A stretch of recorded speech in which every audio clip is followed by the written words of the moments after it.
पैसा हमने रख दिया क्या हेमंत सोरेन के यहाँ? 36 लाख रुपया हमने रख दिया क्या? 82 संपत्ति जो है बेनामी हमने रख दी क्या? तो इसलिए अब उनका पाप का घड़ा जो है फट गया है। झारखंड में पूर्व सीएम हेमंत सोरेन की गिरफ्तारी के बाद सियासी बवाल के बीच राज्य में फिर जेएमएम यानी झारखंड मुक्ति मोर्चा की सरकार बन चुकी है। चंपई सोरेन ने अगले मुख्यमंत्री के रूप में शपथ ले ली है। सोरेन की गिरफ्तारी से विपक्षी गठबंधन इंडिया को बड़ा झटका लगा है और वह सोरेन की गिरफ्तारी को लेकर बीजेपी पर सवाल भी कर रहा है। साथ ही बीजेपी पर जांच एजेंसियों के दुरुपयोग का भी आरोप लगा रहा है। विपक्ष के इन आरोपों पर बीजेपी नेता निशिकांत दुबे ने करारा पलटवार किया है। साथ ही निशिकांत दुबे ने हेमंत सोरेन की गिरफ्तारी को लेकर भी बड़ा खुलासा किया है।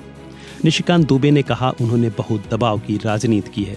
क्या हमने हेमंत सोरेन के पास पैसा रखा? अब उनका पाप का घड़ा फूट गया है और इंडिया गठबंधन के पास कोई दूसरा विकल्प नहीं बचा है।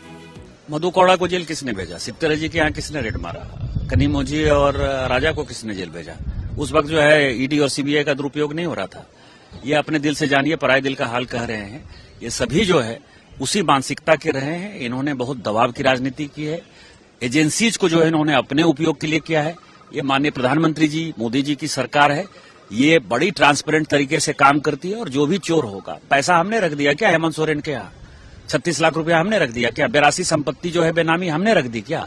ये हाईकोर्ट के जजमेंट में जो है, लोकपाल वाले जजमेंट में कहा है कि 82 संपत्ति है तो आप जांच करिएगा ना, इनकम टैक्स में उसको दीजिएगा ना, उसको आप चुनाव आयोग में बताइएगा ना कि हम जब चुनाव लड़ने जा रहे हैं तो इतनी मेरी संपत्ति है। तो इसलिए अब उनका पाप का घड़ा जो है फट गया है और इंडी अलायंस के पास अब कोई मौका नहीं है दूसरा। इतना ही नहीं, झारखंड के पूर्व मुख्यमंत्री और केंद्रीय मंत्री अर्जुन मुंडा ने भी निशाना साधा है। उन्होंने कहा कि पिछले 3 वर्षों में हेमंत सोरेन सरकार ने झारखंड को लूटने का काम किया है और जमीन घोटाला, खनन घोटाला, निजी पट्टा घोटाला समेत अन्य घटनाएं सामने आई हैं। पिछले 3 वर्षों के सरकार में हेमंत सोरेन की सरकार ने झारखंड के अंदर लूट मचाई और इस तरह के घटनाएं सामने आई, जिसमें जमीन के घोटाले, खनन के घोटाले, निजी लीज, निजी पट्टा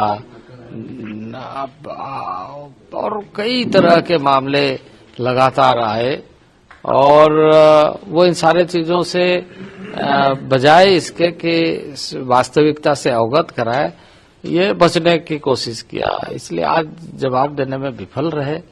अब आगे जांच चल रही है और मैं समझता हूं कि देश आज गुड गवर्नेंस के साथ आगे बढ़ना चाहता है।